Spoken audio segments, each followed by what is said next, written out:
news, views, and interviews just the way you like it. Exclusive on High Impact Radio 102.1 FM, Lagos Sports Hub. For all the updates and analysis.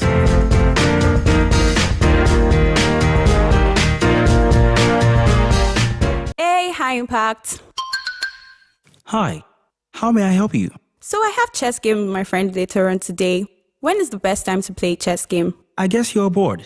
Usually in the evening, but definitely before you are too tired. My very best chess, of course, is generally played at the times when I'm winning, unless my opponent decides to take a bow. I'm definitely not taking a bow. Thank you. I hope you win.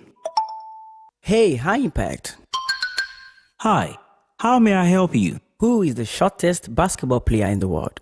I like your curiosity. I'll tell you. Muggsy Bogues is the shortest player in the National Basketball Association history, listed at 5 feet 3 inches tall. He was drafted 12th overall by the Washington Bullets in 1987. Oh, wow, that's interesting. I'm glad you asked. AI Impact. Hi, how may I help you? I've been curious. Who exactly is the youngest swimmer in the world? Oh, I'll tell you. Alzen Tarek, age 10, is the youngest and fastest swimmer in World Championships history. Tarek has been swimming competitively since the age of 4. Oh, wow. Yes, I'm glad I wowed you. Hey, High Impact. Hi, how may I help you? Who is the fastest man in the world? That's very simple. It's Usain Bolt. He is the fastest runner on the planet, setting the world record for the shortest 100 meters sprint time of 9.58 seconds. Wow, thank you. You're welcome. Hey, High Impact. Hi, how may I help you? Which club is the first to win Champions League? That's very easy. Real Madrid. The first Champions League was won by Real Madrid during the 1955 and 1956 season. Oh, thank you. You're welcome. You're listening to Fridayy Jiffy on Impact Radio 102.1 FM Lagos.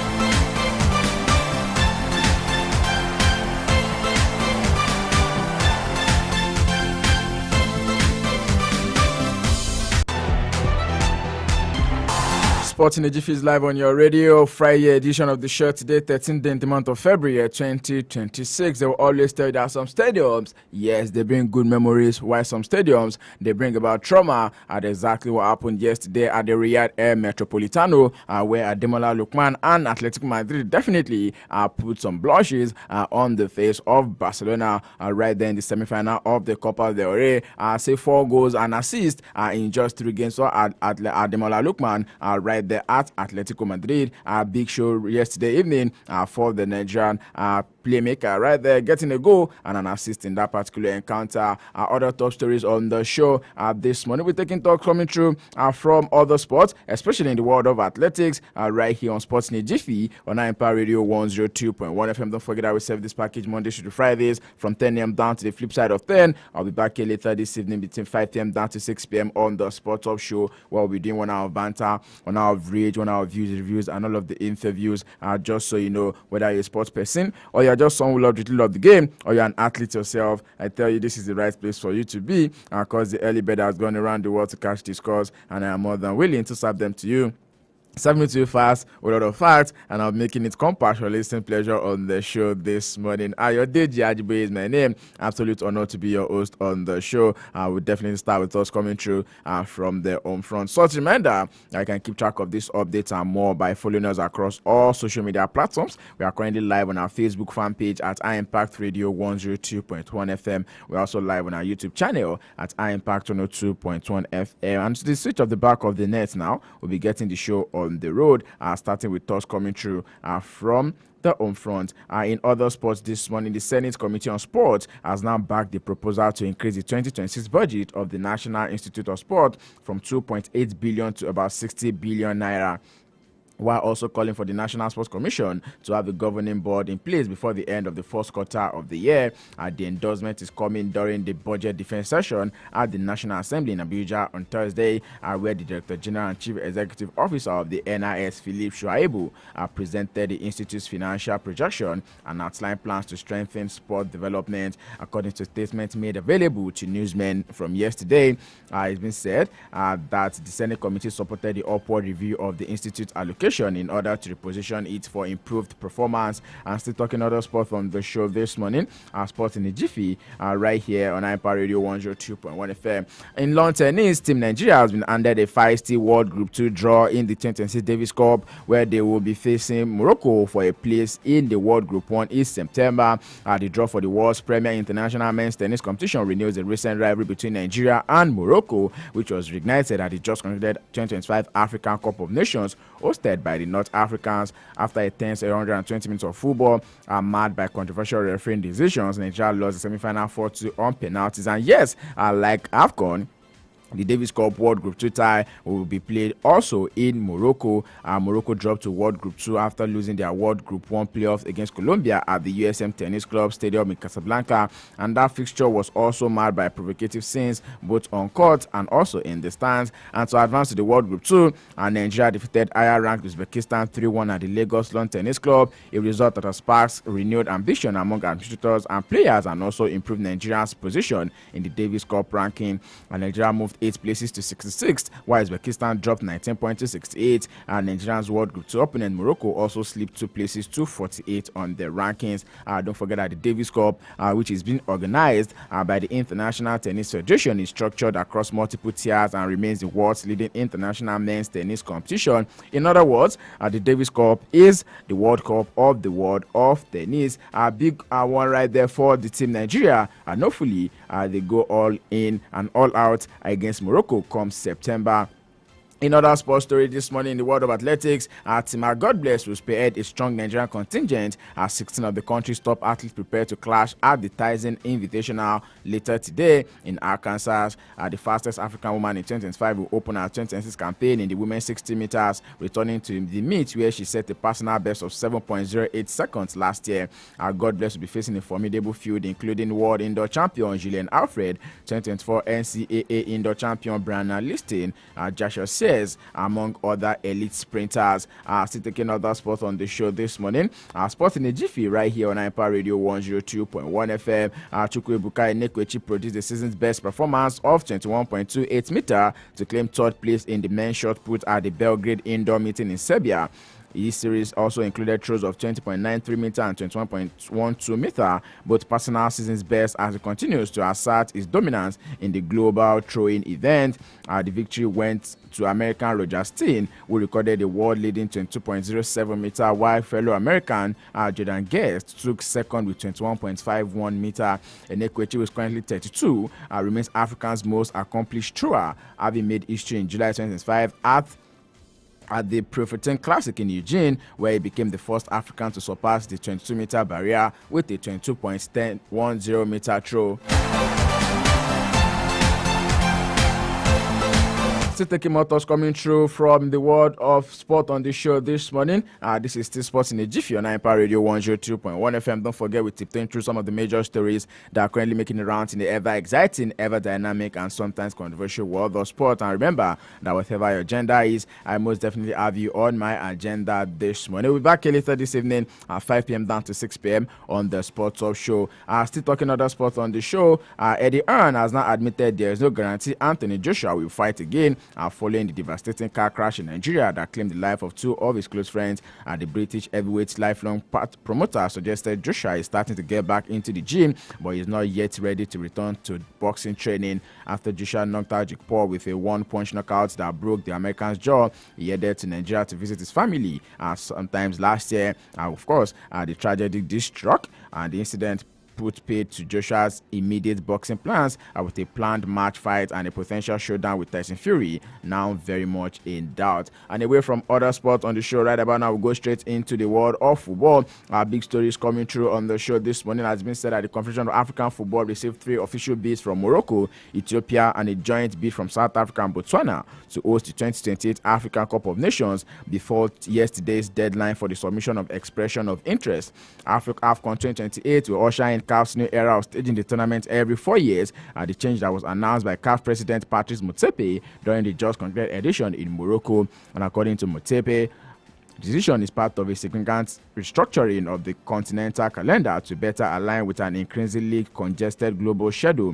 The reform will also see the introduction of an annual African Nations League competition similar to the UEFA Nations League starting from 2029. Anyway, from there, right about now, quickly skedaddling straight to Europe and taking talks coming through from other sports on the show this morning. In the world of tennis, Elena Rybakina moved into the quarterfinals of the Qatar Open after defeating Jinwen Zheng 4-6-6 to 7-5. Rybakina dropped the first set but responded in the second, and in the deciding set, she built a 5-2 lead before Zheng fought back to level the score. Rybakina stayed composed and closed out the match to secure the win. Speaking after the match, Rybakina most definitely praised Zheng's performance. Rybakina will now next be facing Victoria Mboko in the quarterfinals. She leads their head-to-head 2-1 and won their most recent meeting in Tokyo just last season. Still in tennis, Maria Sakkari also delivered one of the biggest wins of her career by defeating world number 2 Iga Swiatek 2-6, 6-4, 7-5 to reach the semi-finals of the Qatar Open. The victory has now ended the difficult run for Sakkari, who had lost 4 straight matches and 9 consecutive sets to Swiatek. It was her first win over Swiatek since 2021, her first win over a world number 2 since 2022, and her first WTA 1000 semi-final since Indian Wells in 2024. A lot of firsts for Maria Sakkari from last night. Of course, she also became the first player ever to beat Swiatek at the WTA 1000 event after losing the opening set. After dropping the first set, Sakkari found her rhythm in the second, closing it out 6-4 before holding her nerve in the deciding set to seal the upset. And that win now marks the 30th top 10 victory of Sakkari's career and a major boost in confidence as she moves into the Doha semi-finals.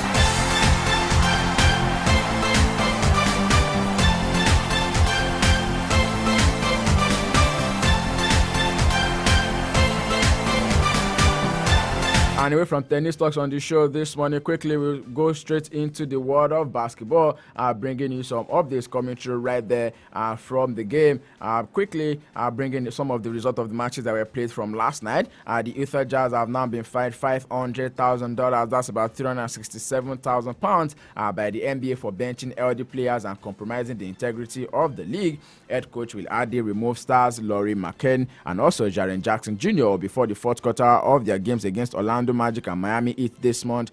The tactic known as tanking is used by coaches to improve draft position by fielding a non-competitive team and forfeiting victory. The draft system means teams finishing lowest in the standings have the best chances of landing the top prospect. The Indiana Pacers were also fined $100,000, about £73,000, for violating the player participation policy during their defeat against Jazz on 4th of February. Utah were also fined about £100,000 last season for resting McCain in the multiple games. The policy was said to have been introduced in 2023 in an attempt to discourage teams from purposely losing to improve their chances in the draft lottery. Away from that, right now, straight into the world of football on the show this morning, bringing you a recap of some of the actions that went down from last night. Quickly, in the Spanish La Liga, Super Eagles forward Ademola Lookman said he was very, very happy after scoring and providing an assist in Atletico Madrid's 4-0 win over Barcelona in the Copa del Rey semi-final first leg. Lookman praised his team performance, saying that the players worked well together. Of course, scoring must be a very good sight for Ademola Lookman, who now has 4 goals and assists in just 3 games right there at Atletico. The Atletico Madrid forward also highlighted the teamwork in front of goals, saying that in the box they were very, very professional. 4-1 it ended yesterday. Moving on into the next second leg of the encounter, most definitely come next week. And away from that, right now, still taking result of other matches that went down from yesterday in the world of football. Arsenal also played at a 1-0 draw against Brentford, making that just 4 points at the top of the log for the red side of London.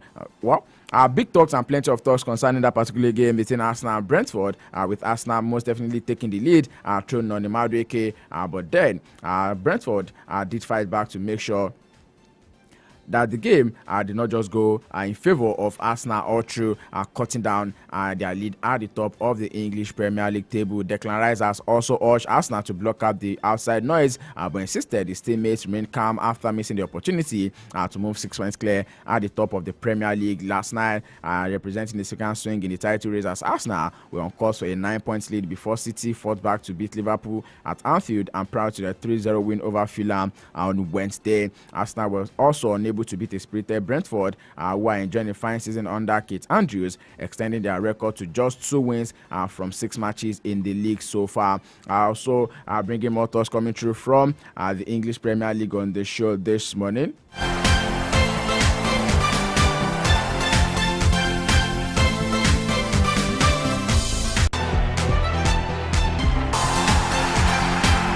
And the big question on the lips of everyone right about now is, will Arsenal's end of season form haunt them once again? Don't forget that in the last 2 years, it has been the final and also the final third form that has been haunting them. Sometimes they look that they lose concentration.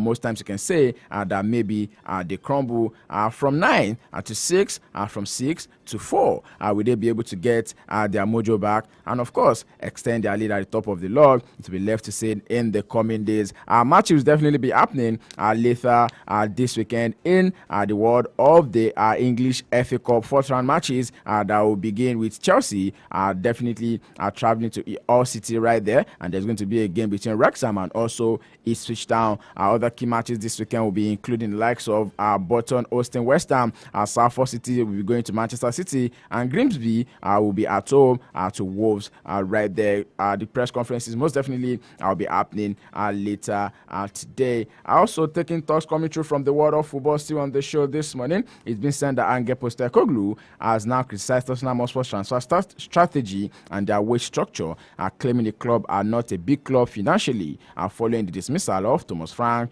Frank, who replaced Postecoglou last summer, was sacked on Wednesday, with Spurs sitting 5 points above the Premier League relegation zone, and his departure marks the continuation of a period of instability at the North London club. Speaking with newsmen yesterday, Postecoglou said Tottenham's financial framework limited their ability to compete for elite targets during his tenure.